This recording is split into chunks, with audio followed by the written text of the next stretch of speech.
Hello and welcome to episode 15 of AARGH My Optics, a podcast where two adults discuss, overanalyze and generally take a kid's toy and media franchise a little too seriously, usually that of the Transformers. I am your discerning, some might say fussy co-host Orion Ghia, and with me is my slapdash, will buy anything that even looks like a toy co-host, Virtual Dave. How are you doing, Virtual Dave? I'm good. Excellent. Today, we are continuing our series of episodes on toy collecting. If you listen to the first part way back at episode 3, you might remember we spoke about our collecting rules and collecting groups and sets of figures and characters. Today, we're going to delve a little bit deeper into those waters and discuss collecting goals, styles, and what the end game, in inverted commas, of toy collecting is, both in general and for us personally. So, with no further ado, Dave, before we talk about our personal collecting goals, what are your thoughts on setting goals and why do collectors do it? I know for me, personally, it's a subconscious thing. You don't even realise you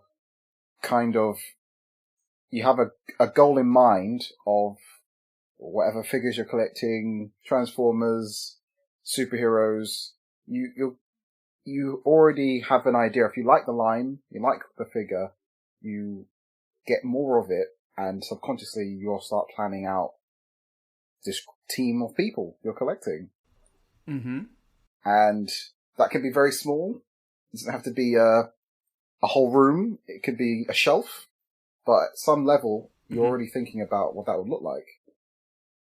Yeah, I agree. I mean, I think we all start off kind of casual and kind of not necessarily focused, but you've always start with like, I want some figures of these characters, or I want some figures of these superheroes or these Transformers.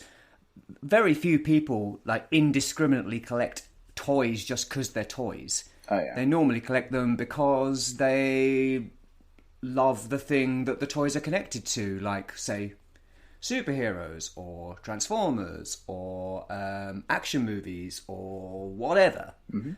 So I think normally when you start collecting stuff, maybe you've not kind of got any kind of firm goals. You've already got the goal of like, well, I want to collect things from this particular toy line, particular series, particular cartoon, particular manufacturer, etc. And then, from there you kind of focus on a line for that reason. And maybe another reason you're buying a particular line of stuff is just budgetary reasons. Maybe, you prefer to buy cheaper toys or you prefer to spend a bit more money and get the expensive stuff and therefore avoid the cheaper stuff because you've got to save for the bigger stuff. Mm-hmm. Whatever. But I mean, I think one of the reasons you set goals is it's to limit yourself so that you don't go crazy, mental. Yeah, absolutely. There's also people who have kind of strange, well, not strange, but some goals can be like there's some people who just collect Optimus Prime. Yeah. Or just collect Megatron, just collect those two, and they collect them across all the lines. Mm. And then there are people who just collect official Masterpiece. And then there's people who just collect third-party Masterpiece and don't touch official Masterpiece. Like it's a wide and varied kind of a thing, really, when it comes to goals. It can be very hard. It can, especially as, say, if it's a character that gets done a lot, like, recently there's been a splurge of Mandalorian and Boba Fett options for people. Yeah. I mean, I haven't watched the show yet, but I know he wears a different belt, or he's got a different trousers on in some episodes, so there's a different figure for that. And are you a completionist for all of them? Do you just want them from the original films? Do you want one from the series? Yep. Do you need a shelf each for each episode? What do you do in that type of scenario? Well, this is the thing. Even because I did start collecting Star Wars Mandalorian stuff. I bought the SH Figuarts one, the first one, the one before he gets the Beskar armor, and then and I did get IG-11. And then I had the Mafex on pre-order, but it soon became apparent that what I thought was going to be like a small a small collection of characters, because that first series, it's kind of a getting the band together kind of series. He gets a team together. Unfortunately, the whole team gets bloody destroyed. Well, not destroyed, but pulled apart at the end of the season. But you have a concise kind of 5 or 6 characters, and I liked all of them, and I thought, oh, it'd be great. I could just have this little collection, and I'm done. And then, of course, no. We have to have him change his armor midway through season 1, and we have to have more characters introduced. And there's more options. You know, you've got SH Figuarts, you've got Mathex, you've got Black Series. It can quickly snowball from what you originally intended to a much bigger collection. And I mean, you haven't seen the Book of Boba Fett yet. Yeah, but you're not spoiling anything for me if you say so. Well, I don't need to spoil it. All I'm saying is it crosses over a lot with other things. Okay. So, yeah, it all kind of snowballs, and you have to buy more stuff. But I think it's important to kind of set your goals and try and stick to them. Otherwise, you do end up going off down various little rabbit holes. Cul-de-sacs. Rabbit holes, yeah. Rabbit holes, absolutely, yeah. Slippery slopes, as it were. Which I think we've all done. We all do regularly. I do it all the time, and then have to kind of back out of the rabbit hole, stick some explosives down it, and set it off. Which usually results in me selling a load of stuff. Yeah, I mean, that's it's something that you've spoken about before, of like how you had well, I would say quite a grand collection of figures, and you not slowly but surely cut it down to a box. A detolf. Yeah. Pretty much. A couple of detolfs. Yeah. It's crazy to me. Like, I mean, even now I'm starting to like offload some things and sell stuff. It's still crazy to me that what you had and to how you were able to just be like, make those judgment calls on certain things. Like, you had some real gems and you still were just like, nope. It was a case of willpower and mind over matter, and just kind of going, look, do I need this? Do I want it? And also, once you start selling stuff, that can snowball too. Like you can go, oh, I've sold those. Oh, maybe I'll sell these, and maybe I don't need these either. You know, it's like, you know, kind of breaking the seal. You know, and you're like, oh, actually, this is pretty easy. And look at this money I've got. Yeah, it's true. My optics! So, one thing I guess we do need to discuss when talking about goals is completionism. What are your thoughts on completionism? I think the older I've gotten, and, you know, the more real life starts to set in with responsibilities, jobs, time, being a completist seems impossible. For an average person, you have to really go out of your way to be a completionist these days, I would say. Like, I think it's a lot harder than it used to be. Yeah. I think back in the days, I mean, if we're just talking about Transformers, for example, back in the days of like the Unicron trilogy, it wasn't too difficult. You know, you got waves of toys coming out for Armada, Energon, etc. And then, you know, there were a few sidelines, like there was alternators and there was G1 reissues. And this is before you're thinking about buying vintage stuff. There wasn't that much product on the shelf, but now you have a lot of product coming out. Like Hasbro put out a lot of stuff. Yep. And on top of that, you've got third party and so much more stuff coming out in that way. And then there's third party official and unofficial. Like, you know, you've got Flame Toys putting stuff out. You've got statues. You've got Masterpiece. Imports are so much easier to get hold of now. In the old days, you know, there's a few shops selling imports, but it wasn't easy to get hold of, and people generally just bought what they could find in the shops in their own country.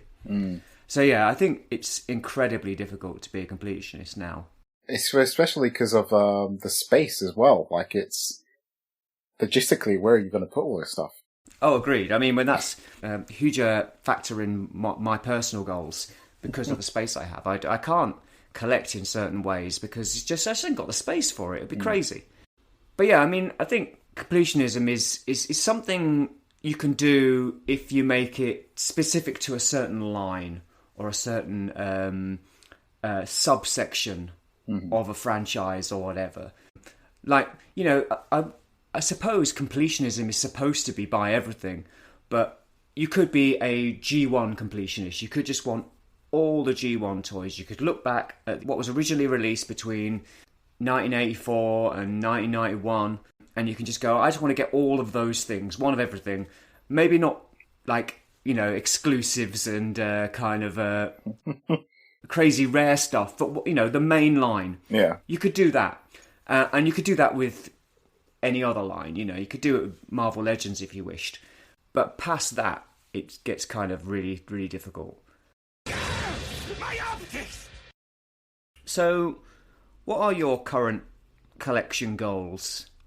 It's weird. You know, I would say about a year before we started doing the podcast, my main goal was just Transformers. Like, just having a really nice mainline / 86 movie, which they are doing now as a line, and a Masterpiece one, and Beast Wars, MP Beast Wars as well.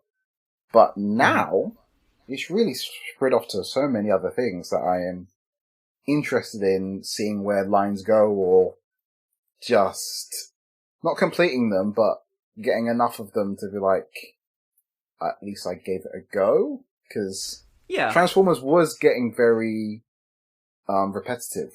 I mean, we spoke about it before. It keeps redoing the same thing, the same cast. So something else to spark a bit of joy in collecting was needed. So you're experimenting and deciding where you want to go from here then? Yeah. I think the main focus for me at the moment is having good arrangement of Spider-Man and Spider-Man villains, Power Rangers, and Beast Wars, high end, low end. That's where my main focuses are, and everything else is kind of experimental. Yeah, but although you are experimenting a lot. Oh yeah. I mean, just looking at your Instagram, sometimes I'm like, why has he bought this? What's going on? It seems so kind of random and kind of unfocused. It's like McFarlane or Marvel Legends, Hasbro, will bring out a new wave, and you'll just seem to get them all, and then just feel out where you're going from there. Yeah. Number of times I've seen like blooming McFarlane boxes just appearing day after day, and it's like, what? This one too? Does he even know who this is? It's multi-franchise. It's computer games. It's comic books. It's TV shows. It's TV shows from present TV shows, past TV shows, movies, whatever. Didn't you get a Witcher toy the other day? I did get a Witcher toy the other day. Okay. And I haven't played the Witcher game. I do like the show. No, I didn't think you'd had. I had a sneaking suspicion. I have it, I just haven't played it. I don't know, it's, I guess it's, like what we spoke about in the past, like, in that type of weird timeline of pre-orders being in flux and just waiting around for things, I started to pick up other little lines of things that were going around at the time that was available, and I'm still kind of weaning myself off of that, and not doing a very good job. Yeah. No, I mean, I did a bit, and again, what I did was, like when I did my big sales, back in the early 2000s, I purged as many pre-orders as I could cancel. I cancelled, and things would turn up, and I'd look at them and then go, do I want this? No, and I'd sell it immediately. Just get rid of it, get it out the door, so I don't have to think about it. But I don't buy or order as much as you do generally, so I can it's more manageable for me. Because I tend to go for the expensive stuff less frequently. You know, you buy a lot of kind of £20 to £30 figures, whereas nothing I buy is that cheap, generally. I guess that's a good thing about it, because it's a lot easier to say, oh, this is only 20 quid, or it's on discount for 15 or something, and it's like, yeah, let's see how this is. You can't have that type of mentality for something that's £100 plus. You know, be like, well, you see, you can. I would argue you can, because you will buy 6 or 7 15 to 20 to £30 figures, and I will buy one £120 figure or something, and I will just experiment that way, because I think you've got so much stuff coming in. It's almost like, can you even keep up with it? Do you even know? Have you still got stuff that you haven't opened yet? I do. I've got stuff right next to me. Of course you have. Of course you have. It's the other side of it. It's like sometimes I might have ordered stuff over a certain period, but it all trickles in at the same time, so I don't get to experience whichever figure it was, and it takes me a longer time to actually get it in hand. Like, I got Tigertron like a week ago, but I've only transformed him like yesterday. Yeah. It's a good little figure. Stands up better than the Masterpiece, to be honest. Stronger knees. You mean stands up as in stays on his feet? Yes. Better than the Masterpiece. Yeah. Not as a figure necessarily. No. Yeah. So I guess I'll just go over my goals. I mean, my goals have changed a lot over time. Like you were saying, I had that massive collection. That started, like we were saying before, like when you start, you kind of start a bit on focus, not really sure what you're wanting to collect. You buy a few things, and then you find out there's something else that's better or nicer. Like, so I mean, I started when RID, Robots in Disguise, the first Robots in Disguise, was on the shelf, like 2001, 2002 or whatever. And then Armada came out, and Universe, and then places like Forbidden Planet had the Mega SFC figures, and the G1 reissues were out in Toys R Us. And I was buying a little bit of everything. And then it kind of snowballed, and I started researching what Transformers I'd missed out on since I was a kid, which ended up with me looking at kind of Japanese-only figures and like the Beast Wars line that I completely missed, and picking up vintage stuff. And that's when I had to start setting goals and limits, because I was like, well, I'm drowning on the figures here, and I can't enjoy each one as much as I'd like to. So then you set some goals, like set some limits, like, oh, I'm just going to get the showcast for each thing. And I kind of stuck to that. But then obviously, like's happening with you now, is my head started getting turned by non-Transformers stuff. So I was moving towards the high-end stuff, because I'd already got into Vinyl Tech and Masterpiece when that first started. Like, I had MP1 like on release, and the first Vinyl Tech was Smokescreen. I got him on release, and I just picked up every Vinyl Tech as it came out. And then I had friends on Transformers forums who were like, these are great, but have you heard of Solid Chikokin? These are amazing figures. And then the Revoltech line came out, and it was like, well, these are affordable, highly posable action figures. So yeah, all that kind of stuff. And then obviously, like I've spoken about it a million times before, so I'm not going to go over it again. The Purge happened, and fast forward to now, I slowly got back into it, and I'm probably more into it now than I have been in ages. That all started with Masterpiece again, getting back into Masterpiece when MP13 came out. MP10 had already been out a little while, and MP13 came out, and I went, oh, that does look good. And I got that, and then I got Prime, and I was like, that was it. I was back in. Back in. But for a long time, I just bought official Masterpiece, and I had no interest in third party. I had no interest in mainline. I still have no interest in mainline. And I had been collecting a little bit of superheroes here and there, the odd Marvel Legend, the odd DC figure, but I wasn't massively into it. And then things like Mathex came along, and now I'm quite keen on them. So now my goals are, after kind of like branching off in a few directions last year, now my goals are, I'm just buying Dark Knight Returns Mathex and maybe some Spider-Man stuff, depending on what it is. Probably not Spider-Verse. I'll probably just stick with Sentinel for Spider-Verse. I only want the main cast of Spider-Verse, the main good guy cast. I don't care about anybody else. Dark Knight Returns, the great thing about Dark Knight Returns is there's not going to be a second season of Dark Knight Returns. I mean, there have been 3 books, but I only want the figures from the first book. I only want the main... basically, I've already got too many Batmen already, but I want the main Batman, which I think are just about covered now. The Joker I've got. All we really need now is... Well, Superman's on his way. All we really need now maybe is a mutant leader. That's what I was going to say, yeah. I think that'll be it. And I don't even know if I want the mutant leader. I suppose I do just because it'll be a good second baddie to go with Joker. But I'm not too fussed. You sure you don't want a figure of that panel of Clark with the massive eagle on his arm, chest flowing in the... We're cruelly nitpicking here, but this episode is running a bit short, so let's pad it out, shall we? Virtual Dave is confusing the 1986 comic book miniseries, Batman the Dark Knight Returns, by Frank Miller, with the second part of the 2013 animated adaptation of the same name. Although Clark and an eagle appear in both, it's only in the animated version that a massive eagle perches on Clark's arm. There is no panel depicting this in the comic book. Not that that would preclude Mafex creating such a figure, but they'd have to decide if they were going to go with a comic book accurate brown coloured, possibly golden eagle, or with the more on-the-nose symbolism of the bald eagle that was used in the animated feature.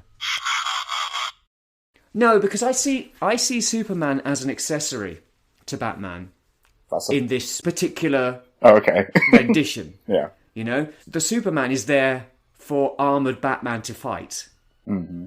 He's not there as a Superman figure, although I'm going to quite enjoy having a Superman figure because I wouldn't normally buy a Superman figure. Mm-hmm. But he really is there to be the bad guy in that relationship. So I don't need anything else outside of that really. So that's that, and then obviously Spider-Man, Spider-Verse, just main cast, and then whatever Spider-Man stuff comes out, I will pick up on a kind of case-by-case basis. I've got Black Suit Spider-Man ordered. I'm not 100% sure I even want it, but I've got it ordered. I've got the regular comic version. I've got Venom. I don't need Carnage or want Carnage.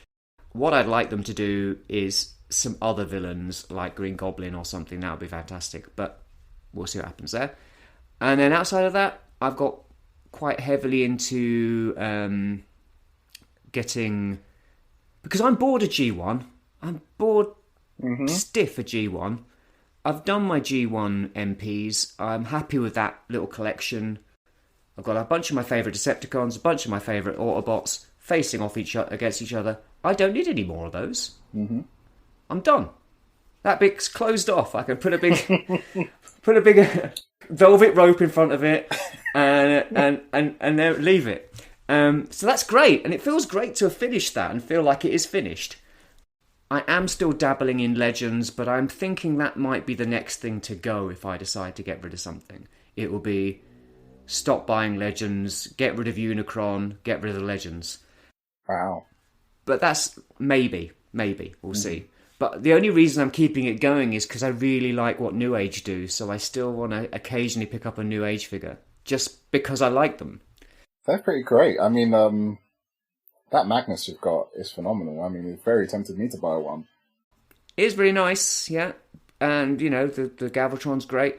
But I get a feeling for when something's on the brink of falling out of favour with me. Just like the Transmetals from Transarts. They were like, I kind of got them because I had the Ravage. I had the Ravage and I was like, well, maybe I should get Primal and Cheetor. And they're good figures, but they're figures of probably my least favourite versions of those characters, so... Yeah, that's not more understandable to me for your collection, yeah. Yeah. Yeah, I don't need these, so they went. So no, but I've got really heavily into getting IDW, more than meets the eye stuff, basically. Lost Light. The Lost Light crew and the DJD. And again, these are manageable little cohorts. Mm-hmm. You know, I'm not getting everything MMC or everything IDW based. I don't need all the characters that have been made. I just want the ones from the Lost Light crew here and the DJD here, and that'll do. And even some of the DJD I'm not too bothered about, but I probably will get them. But I'm mostly into the Lost Light crew.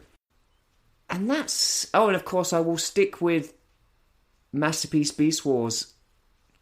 If Takara Tomy ever announce any more, I will get some more. But I'm getting sick of waiting. They're too busy making trains at the moment. It'll... I mean, I reckon it'll happen, but it could be a while. And that's it, really. Yeah, I don't think I really need... I really want to just kind of finish these little things off and then see where I go from there. And maybe I'll just stop for a bit. Who knows? My optics! What does finished currently look like for you? Or do you not really have a finish line? I mean, there are little things that are close to finish. Like, we mentioned Spider-Verse. Hopefully we get a noir. And, Penny's coming.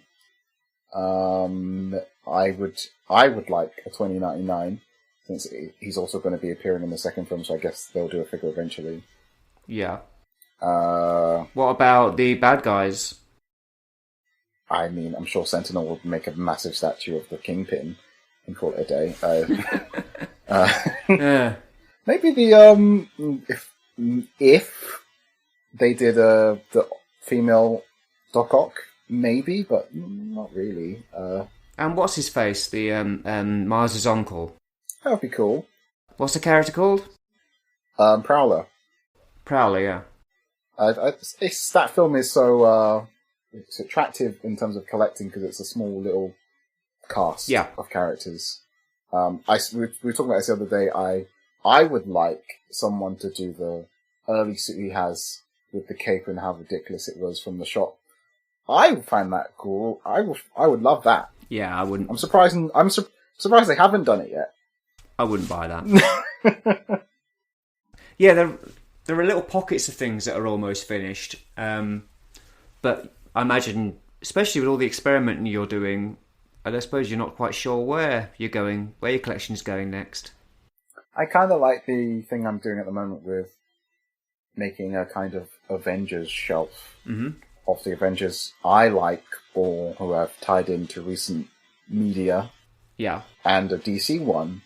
DC I'm not as drawn to as Marvel, but I do like the aesthetic combination of I guess it would be Golden Age DC Comics. That's not for the stories, obviously, but for the way they look. I don't like the modern, darker, gritty takes of all the characters as much these days, but I prefer the bright colours. But you're buying McFarlane toys.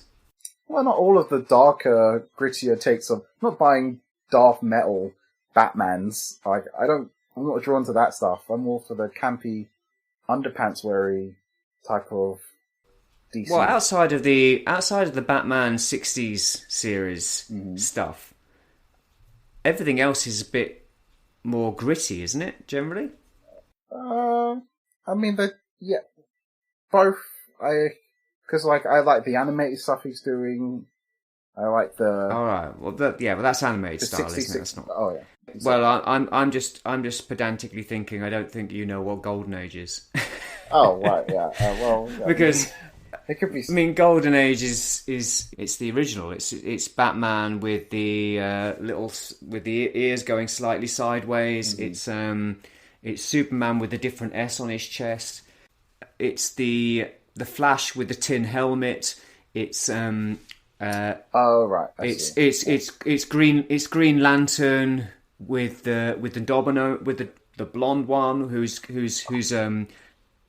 has trouble with wood, not yellow. It's Hawkman. It's that stuff. Oh, okay. I must mean Silver Age. It's Justice Society of America. Yeah, you're thinking Silver Age. Silver Age. Yeah. Yeah. My mistake. Once more, we are going to pick on Dave a little and say what he really means is Bronze and Modern Age. Most of the figures he is purchasing from the DC Multiverse line are Bronze or Modern Age representations of DC characters. What we think he means to say is he wants representations of the characters mostly made popular in the Silver Age and Bronze Age, in recognisable classic-style costumes. An important distinction to make for any pedantic comic book fan, I'm sure you'll agree. So, so the Flash is a guy in red. A guy in red, with lightning bolts on him. Yeah, not the other guy, no. Yes. It's because it's kind of like how I got those Mighty Morphin Turtles figures recently. Mm-hmm. And a lot of people have been talking about Turtles via NECA and whatnot. And like, how I envision Turtles is not necessarily the cartoon or the animated show of the 2000s that I actually grew up with. It's more the comic books, because my sister had a lot of those, and my family collects comics from different eras, and a lot of them were that era of Turtles, and that's what I associate in my head. So it's stuff like that. Like, it's nothing definitive anymore. It's just things that I like, or what I grew up with, and I'm trying to go through that at the moment. Yeah. Well, I think I kind of mentioned what Finish looked like for me quite early on this podcast, really, but it is small cohorts of characters that I'm working my way towards finishing. So for me, the G1 masterpieces are finished as far as I'm concerned. Maybe if someone brings out a better version of one of the ones that I have on the shelves, I might buy it and swap it out. Although, I don't know if I need to. I'm not too fussed, because things are just getting more expensive and not necessarily that much more better. So, like, not that Fans Toys Jazz or Fans Toys Bumblebee. Well, you see, that's exactly the example I'm thinking of. Like, that Fans Toys Jazz looks nice, but not only is it expensive, it's like you blink and you miss the pre-order, so you can't even get one. You can't even get one pre-ordered anyway. And I'm quite happy with the Make Toys Downbeat. I don't think there's anything wrong with him. So I don't know whether I'd need it. And also, again, that Fans Toys one looks nice, but Fans Toys are doing what everybody else is doing, which is simplifying the designs to be more cartoon. And Downbeat is from a period when they weren't doing that. Mm. But anyway, that's finished. I'm going to keep getting, like I said, I'm almost there with the Dark Knight stuff. And then I'm going to try and get the Lost Light crew, which I'm already making quite a lot of progress towards, and the DJD, and these feel like achievable goals, and they won't take up so much space that I'm having to push something else out and worry about where it's going to sit. Whereas if I start getting into things like Flame Toys, the big Flame Toy stuff, then that's going to be, it's A, expensive, and B, takes up so much space that it would be, I'd have to just buy them. I just have to collect those, and I wouldn't be able to. I'd have to get rid of everything else to fit them in. I think that probably what makes that more appealing is that a lot of that MMC stuff you're getting now has already been done and been out for a while. Like, you know, these figures exist. Whereas some of this other stuff, you haven't. I mean, like, are they ever going to do another Beast Wars MP? We don't know. I mean, no, we don't. No, we don't. But I mean, I'm quite happy with what they've done so far. Obviously, I want them to do more. But I'm quite happy with what they've done so far. I mean, like, Kingdom, I got Tigatron, and I put him on the shelf with the rest of them. Mm-hmm. And it's great. I mean, the only one who's missing Season 1-wise is Tarantulas. Inferno. And then, which I think is happening in Legacy, hopefully. They're both coming out in Legacy. Then that'll be done. And... yeah. That. It will. You'll have a nice collection of crappy little plastic figures. But at least you've got them all. I think they look great in beast mode. Robot mode, maybe. Yes. Not all of them look great in beast mode. Not all of them. Not all of them. No. But some of them. I would think that they are a good update to the 90s toys. They're no level on the Masterpiece. Of course not. I'd rather have the 90s toys. I think so. Because they've got that kind of vintage kind of charm to them. Oh, okay. I thought you wouldn't have been a fan of Megatron water squirting gimmicks or other things that hindered them type of stuff like... No, but I mean, at least those were kids' toys. They were deliberately designed as kids' toys. That's the whole. That's why they have all these. You like, for instance, you look at some of the. I mean, spoilers, guys. Our next episode is probably going to be about Armada, and you look at that line, and it's like we're making toys for kids. These are for kids. They have play gimmicks, and it's like, it just feels like these. Well, I think the problem with these with the Kingdom stuff is it's just doing it again in a kind of mini masterpiece style, and it's like, well, I've got the masterpieces, I don't need them. Yes, And just because they've brought out a Scorponok that looks like he's swallowed a fridge, doesn't mean I have to get him. I'd rather wait for them to bring out an MP Scorponok that looks like Scorponok from the show. And the same goes for, I mean, you know, that Pterosaur's all right, but he's got a really dodgy looking alt mode. And Pterosaur's always going to suffer from that. I would even think the Masterpiece would have a struggle. I trust them. I mean, there might be some issues, you know, there always is, but like, I think that it would look good. I just think that those figures are fine, but for me, they look too plasticky and kind of like, well, obviously they're made on a budget. Yeah. You know? Yeah. So if I've got the money to spend, I may as well spend it on the MPs. I see. I mean, I think it's good that you can do that, because it's like why I'm in a position now with the X-Men is because I waited and I didn't buy these things when they were available and in front of me. Yeah. It's like why I was kicking myself about the retro Spider-Man figures, because there was many times I went to Forbidden Planet and like regular plain Spider-Man was there on the shelf, or Green Goblin or whatever, and now trying to find them is near impossible for not 5 times retail price.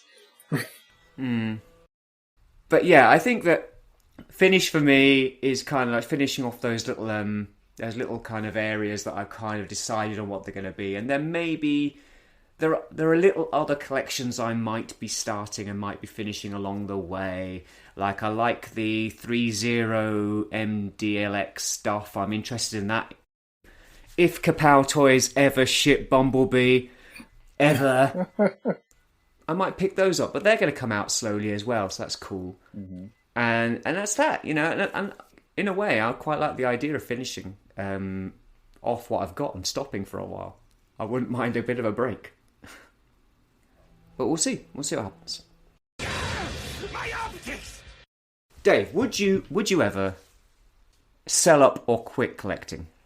I guess if the right circumstances were presented to me, I mean, I think those are two very different things, though. I think selling up isn't quitting.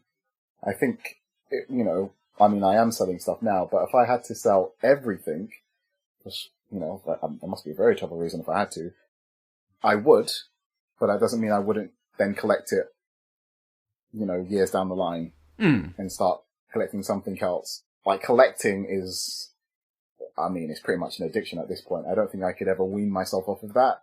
Maybe it would become something else. Maybe it would translate into more video games for me, or I also play Yu-Gi-Oh! So maybe stuff like that. But no. Well, it's interesting you describe it as an addiction, because I think you are right. It can be addictive. You get like a buzz off of ordering stuff and receiving it, and then once you've got it, once you've played around with it a bit, you're searching for that next high. Mm-hmm. And often that's got to be bigger, better, and more expensive than the previous one. Yeah. But that's where, for me, if I start describing it as an addiction, that's when I want to get off. Whenever I start feeling like it's becoming too much of a too important in my life, that I'm thinking about it too much, it's taking up too much headspace and time and effort, and there's been times in my life where I've quit things like this and forgotten about them for 4 or 5 years, and I know I can do it, so there's always the temptation for me to quit. Always.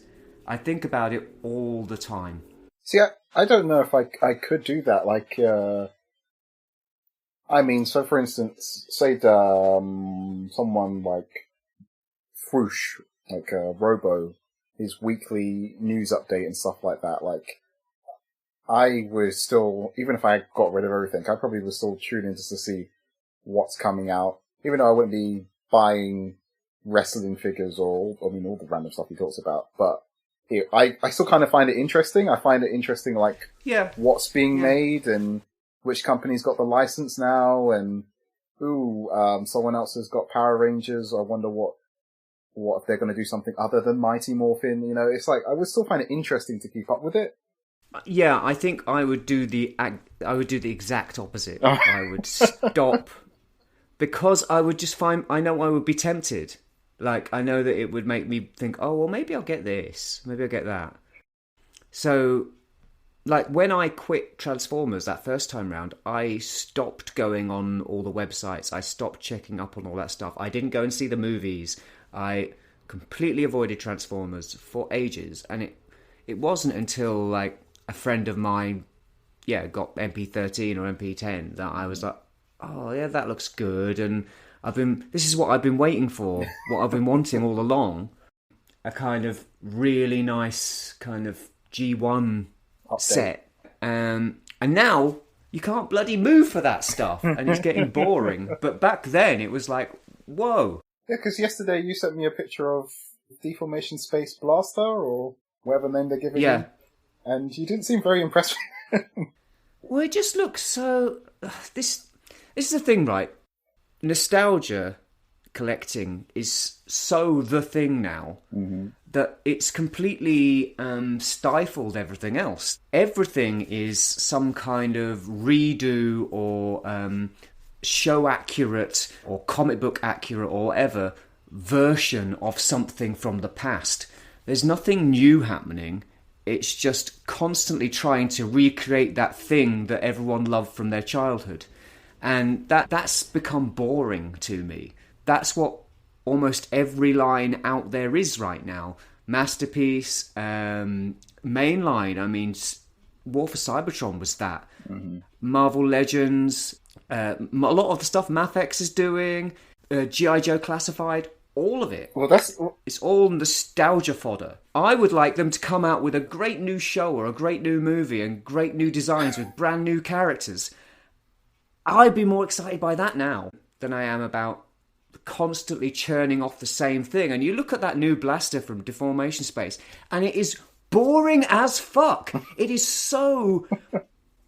It's just flat panels. It's all block colours, no detail, and it's just trying to be so much like the cartoon that it just looks dull. Yes, I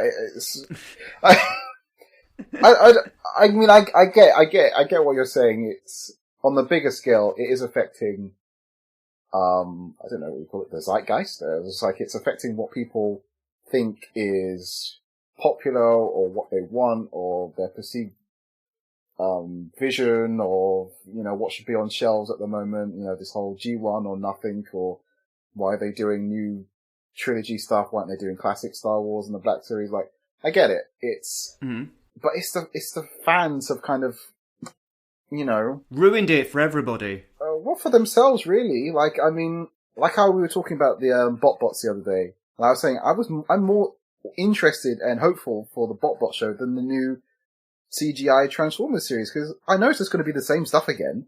Like, at least with BotBots, it could be very random because they're not tied down to the factions. It's completely something new. It doesn't interest me because it just doesn't look like my cup of tea. But I don't look at it and think, oh, that's just boring. I just think, oh, that's just not for me. I reckon if it's good and people like it, fine. It's better than War for Cybertron. I'm not saying it's going to be good or bad. I just think it will be different, and that's a start for me. Like, it's, you know, just try something. Yeah. You know, they really, I mean, like, now and then, like, I babysit for my cousin or whatever, and I see what kids shows are on now. And there's only, like, a handful of stuff that's actually new. A lot of stuff they're watching is like, I mean, I'm surprised Thomas the Tank Engine is still a thing. And he's got, like, a new CGI show. Bob the Builder's still... even younger kids are still being exposed of nothing really new. Yeah, And it's everything repackaged and warmed back up again. yeah, But yeah, no, it is that, and I think, unfortunately, and I don't begrudge anybody this. If this is what they want, that's fine. If you want ultra show accurate versions of your favourite characters from this cartoon or that movie or that comic or whatever, that's absolutely fine. But I just I just want there to be an alternative. The kind of things I really like are kind of a high quality, kind of detailed, kind of beautiful kind of action figures that kind of might represent my nostalgia for something, but not necessarily slavishly recreate it. Because some of that stuff was made on the cheap and was childish looking and could have been done better but wasn't. And just to decide, well, that's how it was done, so that's how it has to look, sometimes feels a little bit kind of like you're missing the point. But hey, that's the direction of travel now, and that's fine, and people can get that, but they're going to get bored of it eventually. No, I think you're right. I think it's, I mean, it's kind of different depending on which line you're talking about. Like, Transformers is obviously a big sufferer of this, and I can't fault the companies for making them because that's what people say they want and end up buying. I mean, but it's not just Transformers. I mean, we were talking about this recently because you've got Hasbro doing their X-Men the Animated Series figures. Oh yeah. And then of course you've got Mafex doing their Jim Lee era X-Men figures, which are sort of interchangeable because X-Men the Animated Series was based on Jim Lee's art. A lot of it anyway.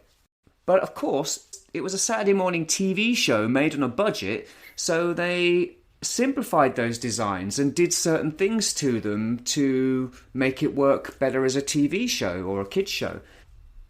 We got a great example of it recently with the two Storms being announced, and you got Hasbro Marvel Legends animated Storm, and then you've got Mafex Jim Lee Storm, and the difference is one's got black splodges all over it, which is meant to be cell shading.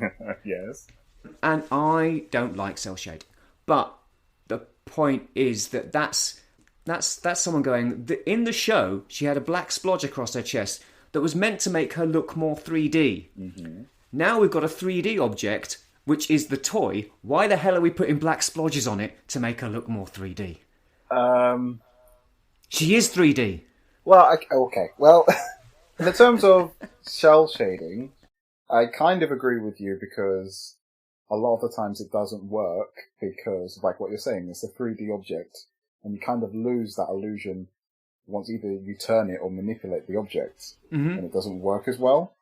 I get that. No, because you get shadows, you get light and dark in real life on the figure. All of that. Yeah, I get that. But I mean, I get it as in terms of what Hasbro are doing because a lot of those figures in that line have already been released. Some of them several times. Yeah. I mean, there is already a clean version of that Storm figure. There's already a clean version. They've got her in the black costume. I mean, I heard some people complaining about it should be silver or it should be black, and the white is I'm not even getting into that. It's like that dress. It's like that blue and gold dress. Yes, yeah. It's that situation with that. I didn't know this either. I always thought it was silver, but it doesn't matter. It doesn't matter. White is fine, silver's fine, black's fine. That's not really a big issue. But what I mean is that we've got more of this nostalgia fodder stuff. I mean, I don't see. I'm the target market for this because I've been saying how much I like X-Men and how I've been trying my best not to touch it. Even when all those Marvel Legends figures were out, I saw them on shelves and I could have bought them, but I was like, no, because if I buy one, I'm going to want the whole team. And well, that's the slippery slope you get from this sort of stuff. Yeah, Mafex is the one that's got me into this now, and I've been collecting the Mafex figures, and for the majority of them, I think they look really great, but build-wise, I'm not so sure. that they're as I don't know what's the right term, solid as the Marvel Legends, like durable. That's the right word. Yes, and it's that type of stuff where that's why I have a problem with like higher end things. Like, yes, you look great, but if your stand was to fail and you fall over and topple down, would you survive? It's the weird type of anxiety I have about my collection. I don't like that. No, I'm kind of glad you brought that up, because I have a similar thing, but I come at it from the opposite direction, because like as I said earlier, I don't buy mainline stuff. Mm-hmm. And one of the reasons I don't buy mainline stuff is because it's about masses, it's about numbers, it's about having lots of figures. It's about cheaper, sometimes more durable figures, but they don't look as good. So I'd rather spend the extra money on a better figure that might be a bit more fragile but looks better. And I don't play with this stuff, you know? I don't have little wars across the carpet. So I am quite happy to just get it out, pose it, stick it back on the shelf, not touch it for 3 months. And if I've got less figures, that's better. Less space is taken up. Yeah, I get that. This is what kind of this is one of the things that put me off and caused me to stop buying G.I. Joe Classified. Was I was like, right, I'm buying a mainline now, and they're going to be bringing out figure after figure after figure. Every Thursday, every Friday. And I'm gonna need to buy them. And they're all 6 inches, and it's gonna be very difficult to display them once I get too many. And I mean, G.I. Joe is a line armies based around army building, which is why making 6-inch figures of it is actually bonkers. It makes no bloody sense. Like, the reason you could amass a huge army in G.I. Joe originally in the 80s was that they were all 3 and 3/4 inch figures with vehicles. Mm-hmm. Now the vehicles are going to have to be bloody massive. I mean, you know, they've only done a couple of bikes, haven't they, and so on. Mm-hmm. But yeah, it's why I stopped, because it's like, I think G.I. Joe Classified looks brilliant. Like, some of the recent reveals, I thought, oh, that Crimson Guard, I'd love that Crimson Guard. But I'd have to have 4 Crimson Guards or something. And then the Vipers look great. I'd have to have 6 or 7 of those. And At this point, Orion Ghia forgets he's communicating to you, the listener, in a purely aural format, and mimes a mushroom cloud to symbolise how out of control a G.I. Joe Classified collection could and would get if he indulged himself. No, can't do it. So when it comes to mainlines with me, it's almost the opposite thing to you. You buy them because they're cheaper and more durable, and you can kind of muck about with them and they can fall off the shelf and they're fine. I buy the more expensive stuff because it looks better on the shelf, and I can feel like that's my purchase done, not a cheap £20 figure. There's going to be 4 or 5 new ones coming out next week. Yeah. Like, for instance, even if I wanted to collect every Mafex figure ever released, that would still be a very slow collection. Because they haven't released half of them? Well, no, because they come out quite infrequently. You know, I know they're on like figure 100 and something or other, but if I'd started when it had started and bought every one as it came out, I'd still only be getting, 8 a year, something like that. If that, yeah. Yeah, not. I mean, a wave is blooming 6 or 7 figures, isn't it? Like, yeah. No, you're right. No, it's the difference, I guess. It's just it's the way that we, in terms of what we're talking about, our collections. And how we... It's a style of collecting, It's just different style. This is why I was saying to you about Storm, for example. I have no problem buying both of them to fulfill both of those needs. Like, I like the Mafex figures, but their beauty is in displaying them in really cool poses. Whereas the Marvel Legends, I have no problem mucking them about, taking pictures and throwing them in a box. Because they don't necessarily need to be displayed, whereas the Mafex ones do. They're like, you can't appreciate them any other way. Yeah, agreed. And that's again why, because I've been thinking about the G.I. Joe thing a lot. Because I'm thinking, why? I think these figures look great, but why don't I want to buy them? And the reason I don't want to buy them is that I display my figures. It's part of why I buy toys. And they won't display that well. And really, G.I. Joe, when I was a kid, when I had loads of G.I. Joe, they were in a hold all. And I just chuck them all in there, weapons all over the place, just a big bag full of figures. And I just open the bag up, get them out, muck about with them for a bit, and put them away. Yeah. But that's not how I collect anymore. That's a more not childish. It sounds like I'm being negative towards it. It is a more childish way of collecting figures, which is fine. But I don't do that. I think some people do. Some people do like just, they get stuff and they just put them in a container or a drawer or something and get them out when they want to fiddle with them, which is also absolutely valid. I think it's not a hard lesson to learn. It's a thing that you just have to deal with in experience. Like some things are either to be displayed or look better displayed. Like I have a lot of Transformers. Redline, Revoltech, Mainline, Masterpiece. Out of all of those different iterations of a character, the best ones to display would be like the higher end stuff, like the 3A, 3.0 Transformers I have / Masterpiece, because they look good displayed on a DTOF shelf, lights hitting them. Yeah. Fantastic. If I was to fill up the cabinet with 86 movie Transformers guys, maybe, depending on how you display it. War for Cybertron stuff, no. It wouldn't look good in there. No. And that's just how you kind of have to approach certain things and to test it out, I guess. Yeah. My optics! One thing I wanted to ask was, would you collect differently if you had more space or more money? Well, I would hope to think so. I think if I had more space, I would be more inclined to go the Masterpiece route. With my Transformers specifically, because that's a big holdback of why I don't collect Masterpiece. It's not just the price, it's just that they're bigger figures, and I would be inclined to at least do what you've done. You've got a team of, say, 6 on each side, and that requires a certain amount of space to do it. And your shelves are slightly bigger than a Billy bookcase, aren't they? Yeah, I'm quite lucky that I've got kind of these built-in shelves that were here when we moved in. Yeah. And it kind of works. That would probably work on a Billy, so long as it was one of the adjustable shelves and you give it a little bit more space. But yes.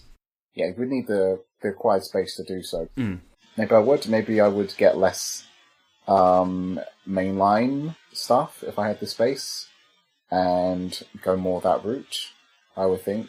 I would definitely need space for the massive Fort Max that I may or may not be getting in the future. Yeah. From Fans Toys. If that ever happens. If it happens.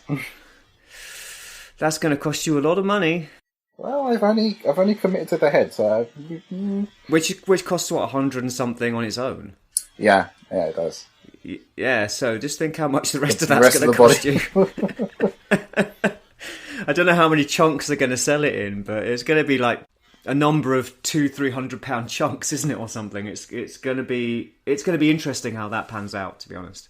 Fans Toys is, I wouldn't say it's like Mafex, but they're quite far apart, aren't they? They have a rush of many things and then they disappear for a while.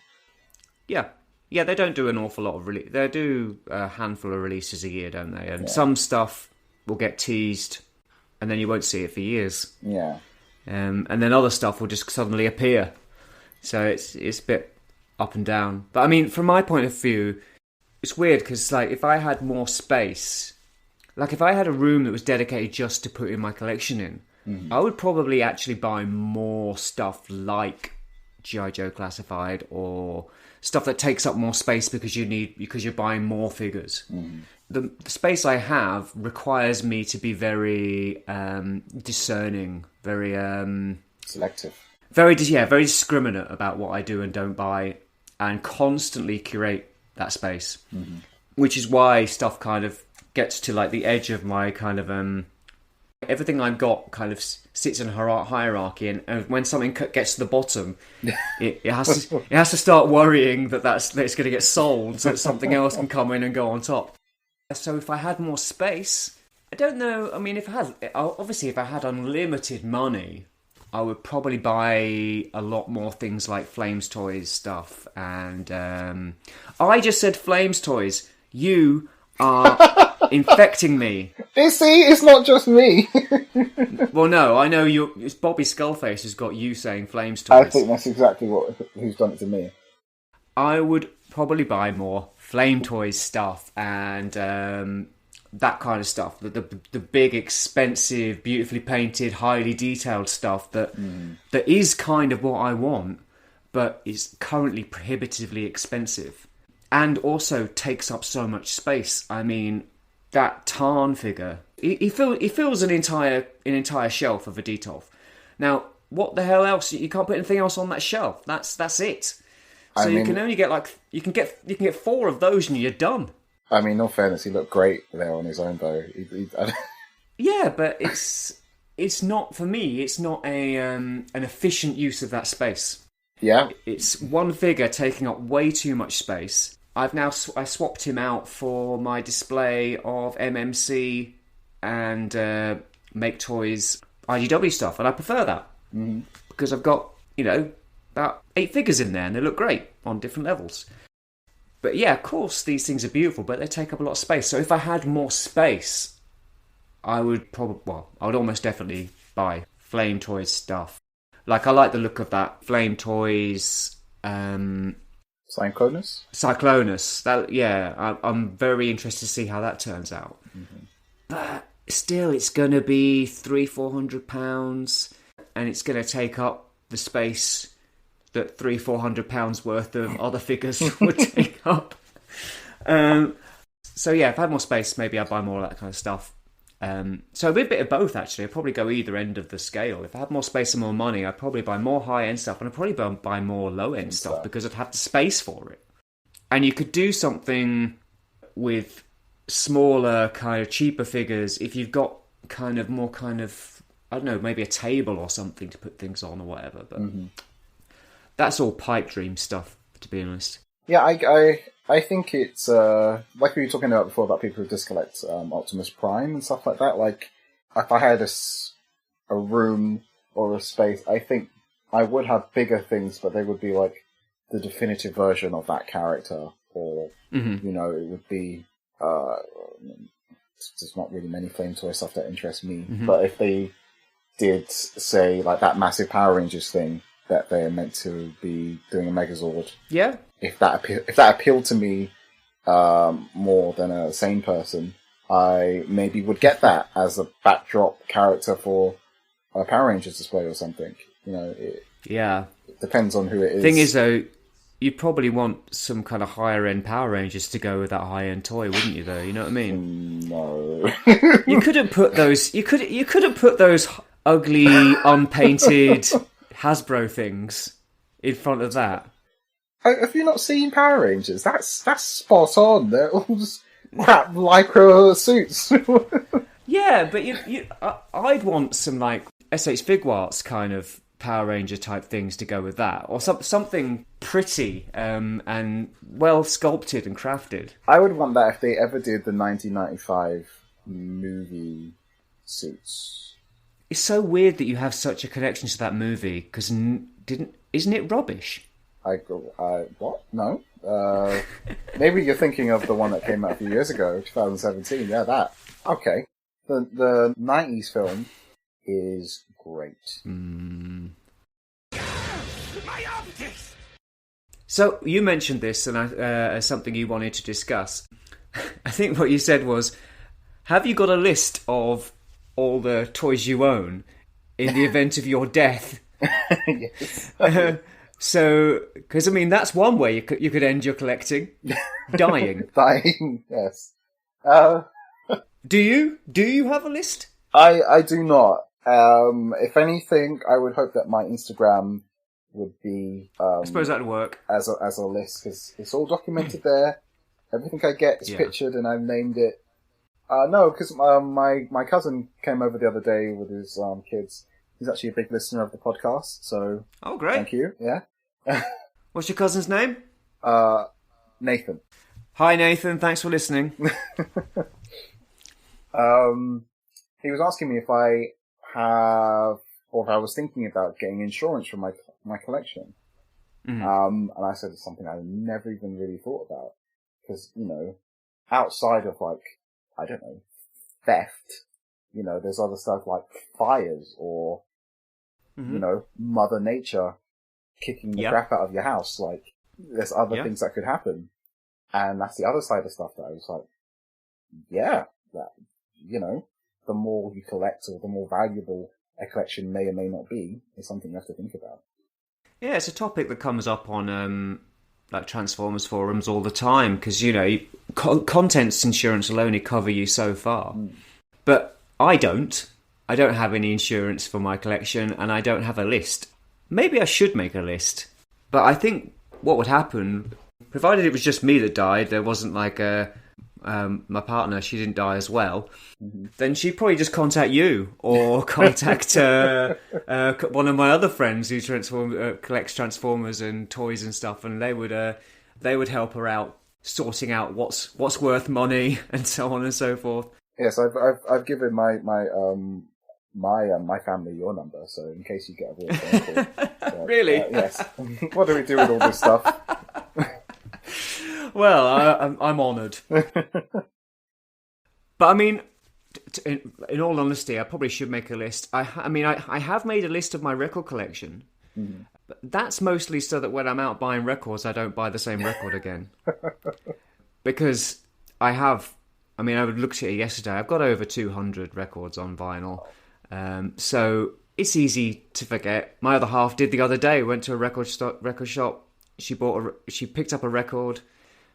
And I said, "Are you sure you've got that? You haven't already got that?" She's like, "Oh, I'm 100% sure." And then we went to the pub, and she checked her list on her phone after she bought it, and she went, "Oh shit."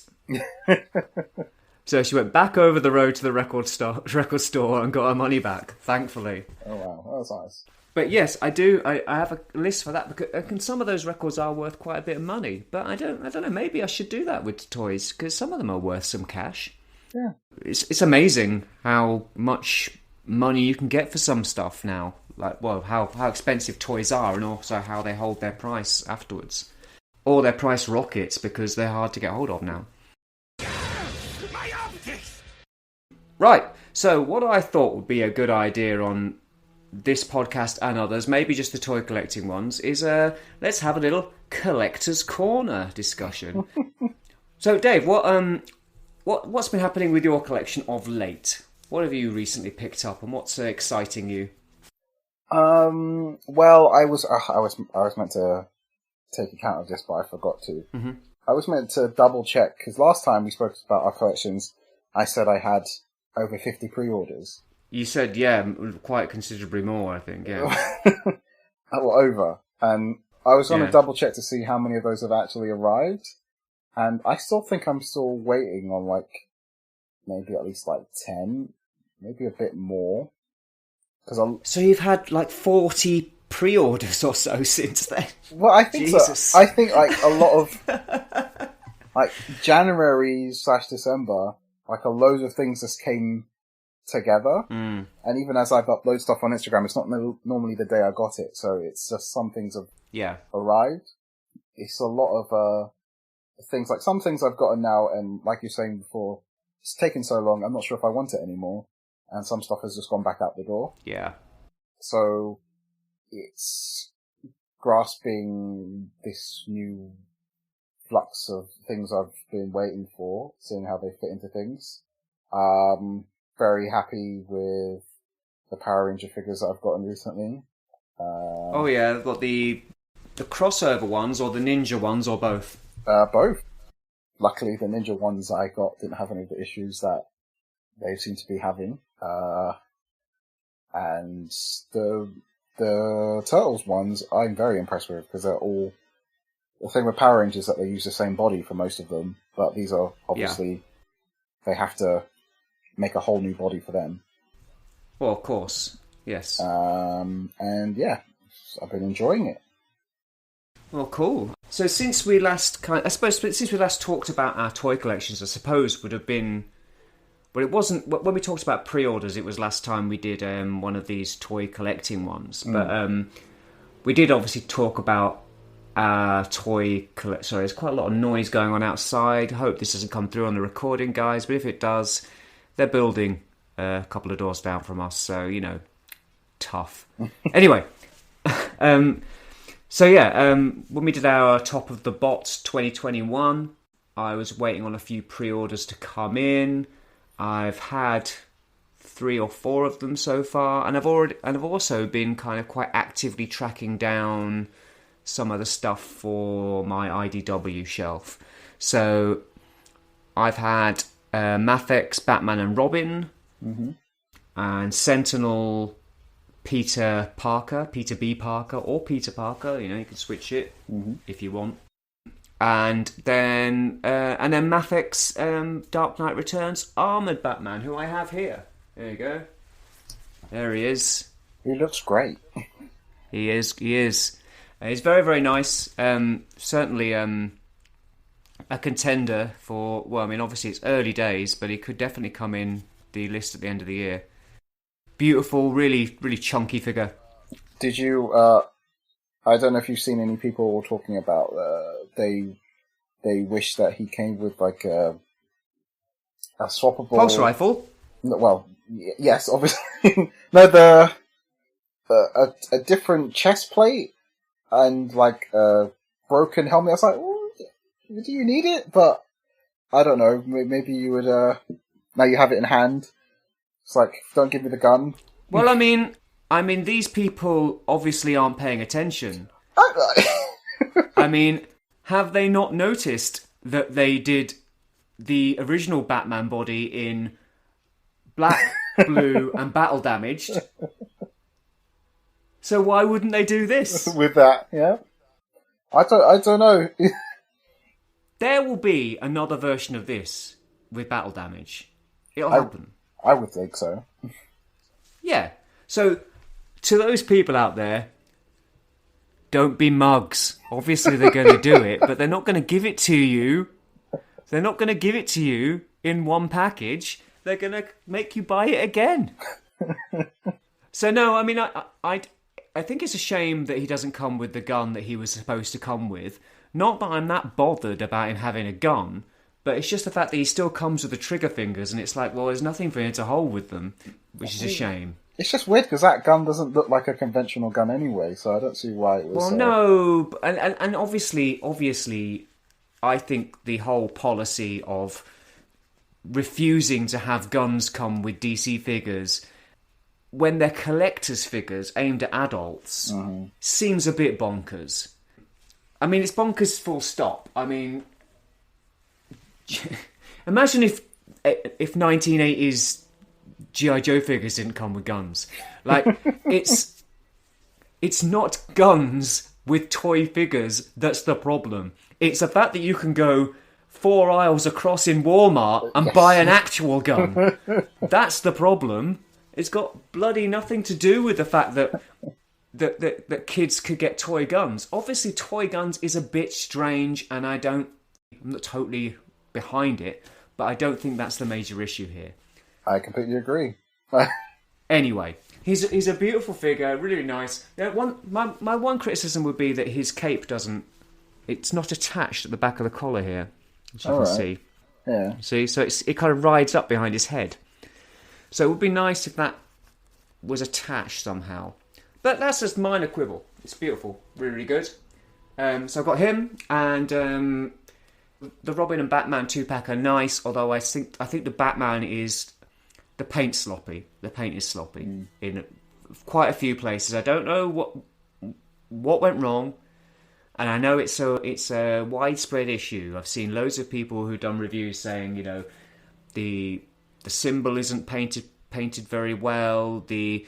Just the masks as well, like the where the flesh and the mask meet, kind of not a particularly good crisp line, which it was on the black one. So I don't know why they've done something wrong. not as good a job here. It's physically the same thing, but they've not done as good a job. But you like Carrie Kelly, isn't it? More for a small figure. I do. I think she's good. She's nice and solid. Definitely, yeah, she's good. I do have an issue with both of them in that you've got the wired capes and the wire. Both the 2-pack figures, the wire is only attached on one side, not on the other. It's bad QC. Oh, okay. So I'm not. I like them. They're good figures, but there's some. You've got to have that wire attached to the actual figure. Otherwise, it's not going to. It needs the anchor point, or you can't do the display book. Yeah. And I know some people had that problem with the black version, but I didn't. But the blue version, I've got that problem, and also on Carrie Clearly, just on one side on each one, like not both sides. So it's clearly just a bit of QC. They need to just keep on top of that. And the same goes for the sloppy paint on Batman. They're good. I was going to say, wasn't that also an issue for like the Hush Batman and Superman when their capes a bit? There was some problem with that. Yeah, I think it's a common issue across a lot of Mafex stuff. That the wired capes aren't always connected. I mean, you had the same issue with Mafex Miles, didn't you? Didn't the wire kind of pop out of his hood? That is true. Yes. I didn't do nothing. It was just already popping out of the material that is sitting in, and I mean that was it really, because you couldn't really. You could put it back, but as soon as you manipulated it, it was going to pop out again. Yeah. So I think they need to do better with that stuff. But thankfully, Armored Batman connected both sides, so top marks. But so there's that, and then also, like I said, I managed to track down the Make Toys rear end, aka tailgate. He looks great. And Make Toys Trash Talk, aka Swerve. With his gun. With my first blaster as well. These guys are great. Really fantastic. I'm really enjoying them. Like, lovely little figures. Really intuitive to transform. Look exactly like, you know how people say, looks like they walked off the page. It's that kind of thing. They look like the characters from the comic, which I love. So really nice. And I mean, Gears is pretty nice as well, although I'm not too fussed about keeping him forever. Unfortunately, you have to buy. Gears came in a 2-pack with Swerve, so you had to get that.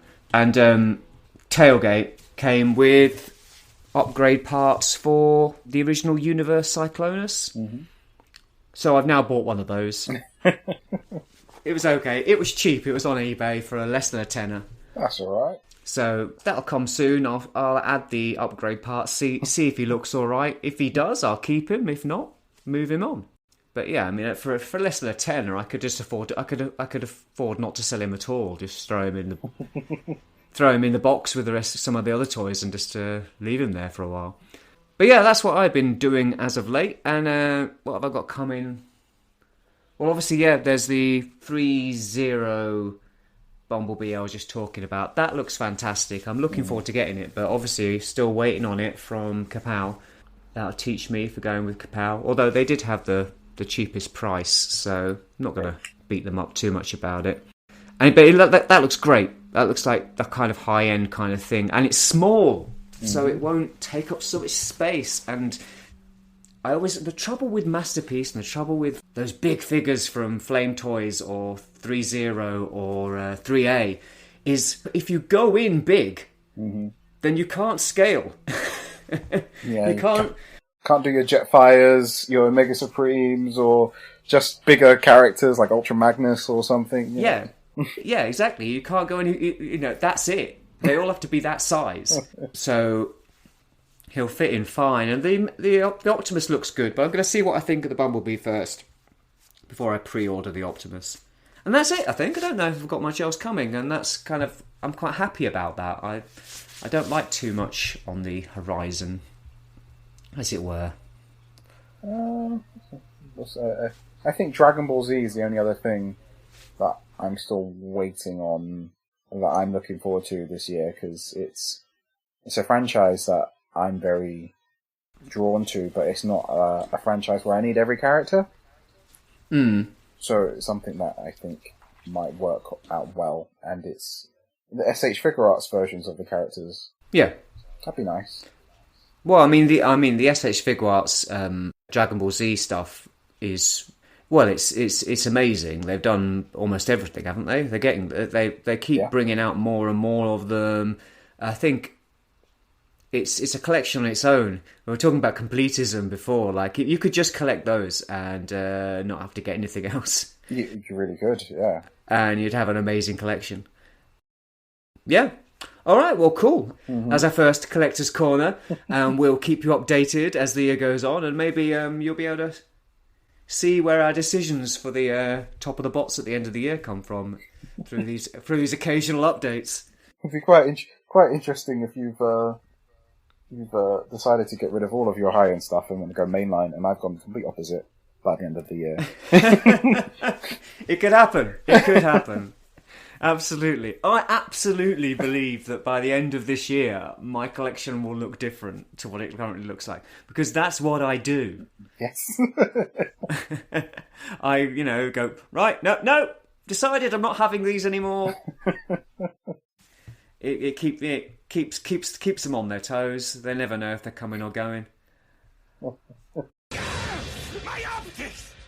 Well, that's enough of that. What sort of collector are you? Have you set goals? What are they? What do you think of ours? Are you thinking of quitting? What would you do if you did? Why not let us know on social media? You can connect with us on Facebook, where there's an AARGH My Optics page. I'm also on there as Orion Ghia, and on Twitter and Instagram I am at Ghia Orion and Orion_Ghia respectively. Virtual Dave, where can your adoring fans get hold of you? You can always find me at Instagram, VirtualDave26. I see you've dropped the Twitter again. Oh, yes. Yes, I'm also there. Come and find me. I might not be there, though.